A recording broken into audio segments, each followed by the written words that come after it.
साथ, और आप जो पढ़ते हो, सुनते हो, है ना, और सुनकर उसको अपने अंदर लेके फिर दोबारा किसी को बताते हो, तो वो वचन उनके जीवन में क्या करते हैं, काम करते हैं। ठीक है, तो आज हम वचन पढ़ेंगे इब्रानियों 3 में, साथ से पढ़ेंगे उसका। बोलिए तो रहमानी इब्रानियों चैप्टर 3 7 से पढ़ेंगे। ये इधर है लास्ट में 305 नंबर पेज है। नए नियम में 305 पेज पे है, अविश्वास के प्रति चेतावनी। ठीक है, निकाल लिया सभी ने? यस सभी ने निकाल लिया ना? यस। हाँ, निकाल लिया। क्या लिखा है? अविश्वास के प्रति चेतावनी। हाँ, आप विश्वास के प्रति चेतावनी। अगर आप विश्वास में हो, आप सब विश्वास में हो, तो विश्वास में ही बने रहना, आप विश्वासी ना हो जाना, उसके लिए चेतावनी। सुनो क्या बोलता है पौलुस।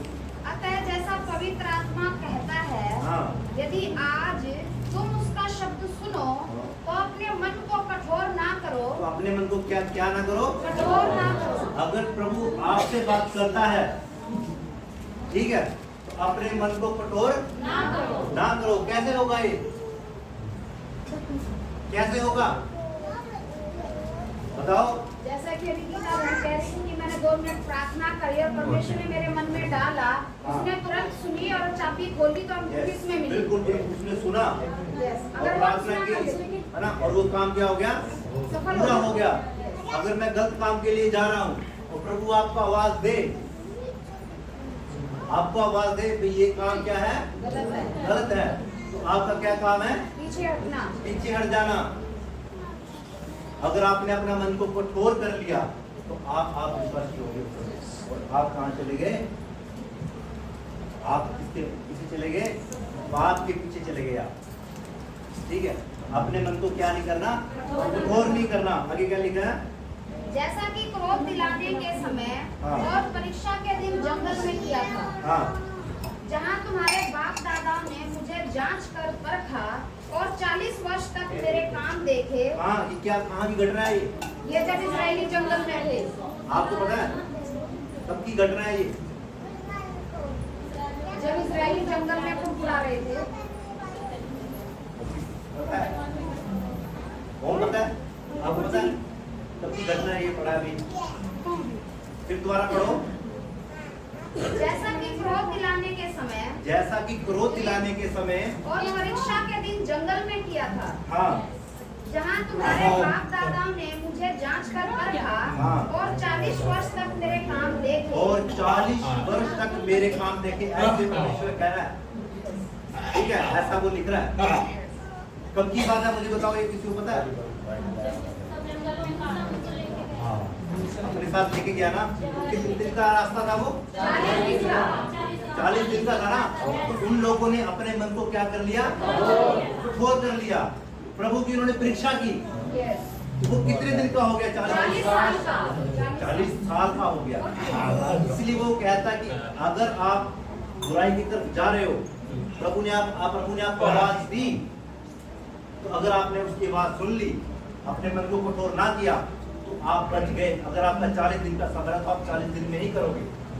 और अगर आपने आवाज नहीं सुनी तो वहां तो क्या पता 40 साल हुआ तो आप लोग कितना सुने हो जाए, सजा तक हो जाए।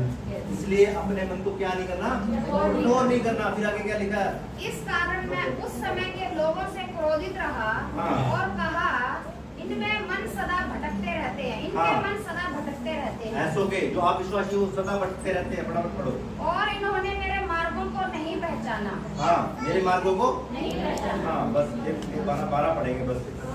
हे भाइयों, चौकस रहो कि तुम ऐसा बुरा और अविश्वासी मन ना हो, हाँ। जो तुम्हें जीते परमेश्वर से दूर हटा ले जाए। जो तुम्हें क्या करे, जीते परमेश्वर से दूर हटा ले जाए। सोओगे? मुझे लग रहा है सोओगे। हाँ, ध्यान है। देख लो, मैं टोका कर रहा जो सो रहा है तो सो रहा है, बोला नहीं कहना, भैया बोल रहा है ना। लिखा है हे भाइयों, हे भाइयों मतलब हे बहनों। जहाँ हे भाइयों लिख लो तो वहाँ हे बहनों पढ़ लो। ठीक है, हे भाइयों, हे बहनों, चौकस रहो, जागते रहो। क्यों?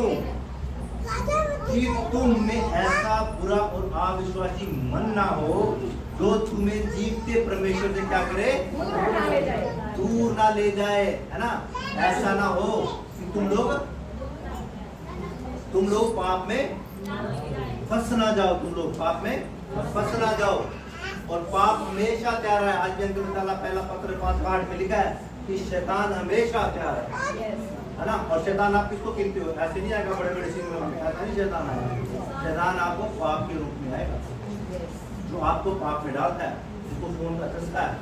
फोन में आप क्या देखते हो हमें नहीं पता, देखना वाला जानता है, ठीक है। ऐसे ही जिसको बीड़ी का है, जिसको चोरी का है, और भी बुराइयां बहुत है संसार में, है कि नहीं। इसलिए अगर आप विश्वास नहीं करते तो ऐसे ही शैतान आपको, जिसको जिस चीज का लालच है ना, जिसको पैसे का लालच है, तो उसके पास शैतान ऐसा ही लेके आएगा, ऐसी समस्या उसके पास लाएगा। जिसके पास जैसा जिस में वो कमजोर है ना, उसी रूप में वो आपके सामने आएगा, ठीक है। और आप फंस जाओगे तो आपका मन अविश्वासी हो जाएगा, तो आप परमेश्वर से दूर हो जाओगे। लेकिन परमेश्वर क्या कहता है कि मैं अपनी एक भी भेड़ को खोना नहीं चाहता, ठीक है। वो शैतान तो इतना ताकतवर है, तो प्रभु को नहीं छोड़ा, क्या उसके पास नहीं गया ना। लेकिन वो वहाँ प्रभु इंसान है, इंसान के रूप में है। पहला मनुष्य, पहला मानव फंस गया, जो पहला आदम वो फंस गया, है ना। और दूसरा आदम पवित्र निकला, ठीक है। वो हमारे लिए मरा और हमारे लिए जी उठा, और उसके जी उठने में भी हम लोग जी उठेंगे, ठीक है। एक वचन पढ़ेंगे फिर खत्म करेंगे, हम अगला 6 का 7 पढ़ेंगे फिर खत्म कर देंगे। क्योंकि जो भूमि वर्षा के पानी को, हाँ सुनो, ये आप लोग सबके लिए है, दोबारा पढ़ना। क्योंकि जो भूमि वर्षा के पानी को, जो भूमि कौन है? हम। आप लोग क्या हो? भूमि, है ना। हम लोग क्या है? भूमि। और क्या लिखा है? वर्षा के पानी को, वर्षा क्या है? परमेश्वर का वचन, परमेश्वर का वचन, जो अभी मैं बोल रहा हूँ, जो मैं आपको बोल रहा हूँ, तो आपकी जो भूमि है, आपका जो हृदय है, उसमें मैं क्या कर रहा हूँ? बीज बो रहा हूँ, उसकी वर्षा आप लोगों पे हो रही है। वर्षा मतलब वचन। फिर आगे क्या है? क्योंकि जो भूमि वर्षा के पानी को, जो उस पर बार बार पड़ता है, जो वचन आपको बार बार सुनाया जाता है, पी कर जिन लोगों के लिए वह ज्योति बोई जाती है। हाँ, पी कर, ये वचन अभी आप क्या कह रहे हो? खा रहे हो। अभी मैं आपको जो बता रहा हूँ, ये आप खा रहे हो और पी रहे हो उस वचन को। आपकी भूमि है ना, आप है ना, उसी को अंदर ले रही है। आगे क्या लिखा है? उनके काम का 7 पात उपजाती है, हाँ। वह परमेश्वर से आशीष पाता है। ऐसी भूमि, ऐसा इंसान प्रभु से क्या पाता है? आशीष पाता है। जो भूमि, जो इंसान अच्छा वचन सुनकर, है ना, और उसके लिए फल लाता है, प्रभु के लिए फल लाता है, तो वो इंसान प्रभु से आशीष पाता है। लेकिन इसके उल्ट पढ़ना के क्या लिखा है? इसके विपरीत। और यदि वह झाड़ी और ऊंट कटारे उगाती है, यदि वो इंसान ये वचन सुनकर भी, है ना, गलत, है ना, सुनकर गलत कामों में भागी होता है, ठीक है, वो क्या है? झाड़ी और ऊंट कटारे उगाती है। हाँ, वो क्या है? वो निकम्मी और श्रापित होने पर है। वो इंसान निकम्मा है और वो श्रापित है। भूमि श्रापित नहीं है, भूमि हम लोग ही हैं। अगर ये वचन सुन के भी नहीं फिरते तो वो इंसान श्रापित है, वो इंसान निकम्मा है। मैं नहीं कह रहा, वचन कह रहा है, ठीक है। तो प्रभु इन वचनों के द्वारा आप लोगों को बहुत आशीष दे, तो सब कुछ है।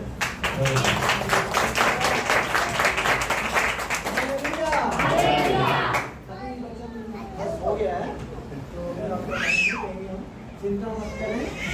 तो कई लोग तो भूल के देखते हैं, समय भी हो गया है, कभी लंबा है ना।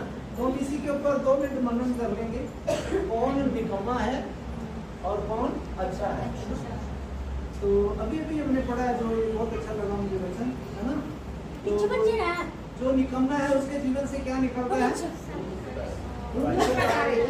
झाड़ियाँ, है ना, जिनके अंदर परमेश्वर नहीं होता, उनके अंदर से क्या निकलता है? झाड़ियाँ निकलती हैं, गालियाँ निकलती हैं, वो चोरी निकलती है, निंदा निकलती है ना।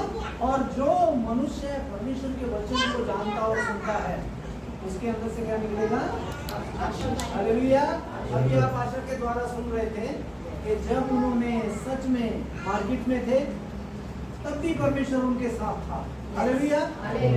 जब वो मार्केट में थे परमेश्वर की आत्मा ने उनको अगुवाई किया और किसी शैतान के हाथ में लगने नहीं दिया, क्योंकि परमेश्वर का वचन भी कहता है कि जब तुम प्रार्थना करके जाओगे मैं तुम्हारे साथ होगा ना, वो प्रभु ने वायदा किया है।